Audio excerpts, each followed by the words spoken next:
শেখ হাসিনাকে ফাঁসির কাস্টে ঝুলাতে হবে, ওকে অনতি বিলম্বে দেশে ফিরিয়ে এনে হত্যার বিচার করতে হবে, ওবায়দুল কাদেরকে ফাঁসি দিতে হবে, দরবেশ বাবা আনিসুল হককে ফাঁসির কাস্টে ঝুলাতে হবে।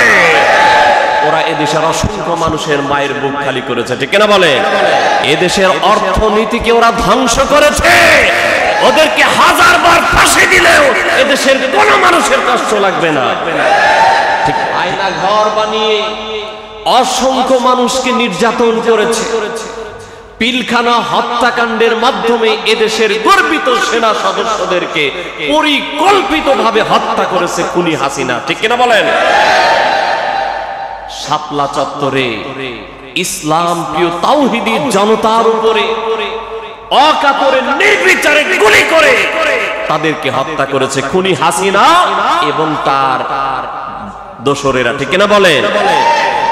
সর্বশেষ 2024 5 অক্টোবর পর্যন্ত এমন কোন নির্যাতন নাই যা তারা করে না, এমন কোন জুলুম নাই যা তারা করে নাই।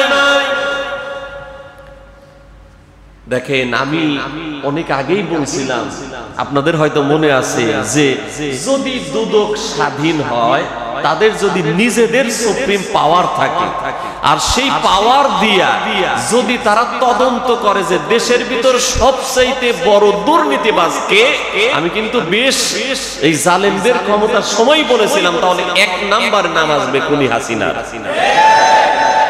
আসছে না আসে নাই? আসছে না আসে নাই? এক রূপপুর থেকে 49 না 59,000 কোটি টাকা একটা প্রকল্প থেকে পাচার করেছে, লুটপাট করেছে কে? আর জন্যই এরা একেবারে মরিয়া হয়ে উঠেছিল যে যত হত্যা করা লাগে করব, ক্ষমতা ছাড়বো না, ক্ষমতা ছাড়লেই তো থলের বিড়াল বের হবে, ঠিক না? এখন আমি বলি, কোন ডিফেন্সিভ লোক, কোন গোয়েন্দা বিভাগের লোক যদি থাকেন, আমি তাদের উদ্দেশ্যে এবার বলি, আমরা শুনলাম রিমান্ডে নেওয়ার পরে পলক কাটছে। পলক কি করে? কান্নাকাটি করে। দীপমণি কান্নাকাটি করে।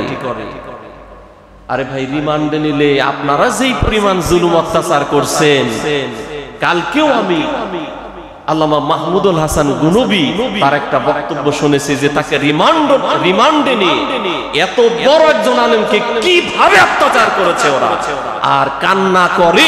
এটা মিডিয়াতে আমাদের জানানো দরকার নাই, পিঠের চামড়া তুলে ফেলা হবে, ঠিক না বলেন? ওদেরকে যদি পিস পিস করে এক একটা জেলায় ওদের এক একটা অংশ ঢুকিয়ে রাখা হয়, লটকায় রাখা হয়, তারপরে আমাদের বিন্দু পরিমাণ আফসোস হবে না।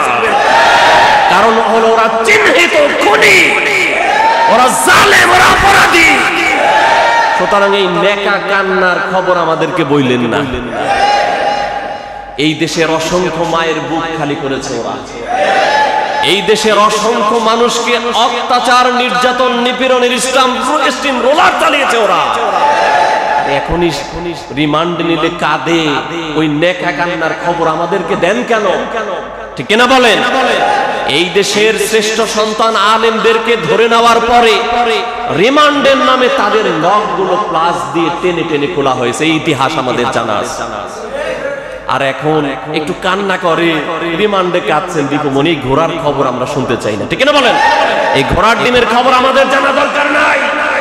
প্রত্যেকটা খুনিকে অবশ্যই রিমান্ডে নিয়ে যত অপকর্ম করেছে সব তথ্য বের করতে হবে, ঠিক না বলেন? আর যদি কোন দালাল এখনো পর্যন্ত প্রশাসনের ভিতর থেকে থেকে এই মায়া কান্নার, এই নেকামির খবর প্রকাশ করে, তাদেরকে অপসারণ করতে হবে, ঠিক কিনা বলেন? এই দেশ থেকে সকল দুর্নীতি, অপকর্ম দূর না হওয়া পর্যন্ত আমরা যেমন মাঠে ছিলাম, এখনো কিন্তু আমরা ফিরে আসি নাই, ঠিক কিনা বলেন? যে কোনো সময় যে কোনো কঠিন বিষয়ের জন্য আমরা আবার মাঠে নামবো ইনশাআল্লাহ, ঠিক কিনা বলেন? আলহামদুলিল্লাহ, এদেশের নেতৃত্বে যে ছাত্র সমাজ রয়েছে তারা একটা একটা করে ধরতেছে, ঠিক না? আমি আফসোস করি, দেখেন আপনারা দেখেছেন যে বিসিবি নিয়ে কি হচ্ছে, ঠিক না?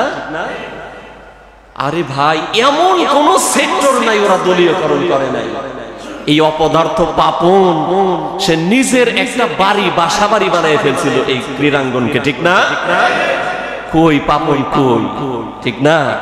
এখন গেছে হত্যা মামলার আসামি, ইনশাআল্লাহ তাকেও ধরে এনে সকল অপকর্মের পাই পাই করে হিসাব নেওয়া হবে ইনশাআল্লাহ, ঠিক কিনা বলেন? এটা আমরা চাই না? চাই না? জোরে বলেন চাই কিনা?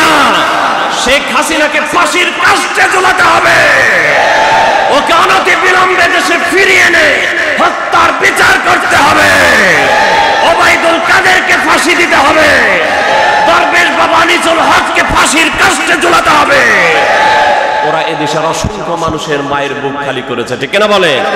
এদেশের অর্থনীতিকে ওরা ধ্বংস করেছে, ওদেরকে 1000 বার ফাঁসি দিলেও এদেশের কোন মানুষের কষ্ট লাগবে না, ঠিক কিনা বলে?